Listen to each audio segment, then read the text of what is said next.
A cross is made between a pure breeding plant having red-colored flowers with a pure breeding plant having white-colored flowers. Such a cross is called as option A test cross, option B monohybrid cross, option C dihybrid cross, or option D back cross.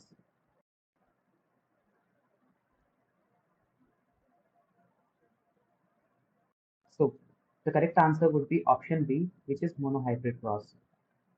In monohybrid cross, a single trait with two different alleles are taken into place. The F1 generation from such a cross typically exhibits the dominant phenotype, the red flowers, if the red is dominant, while the F2 generation shows 3:1 of dominant to recessive phenotype, assuming Mendelian inheritance.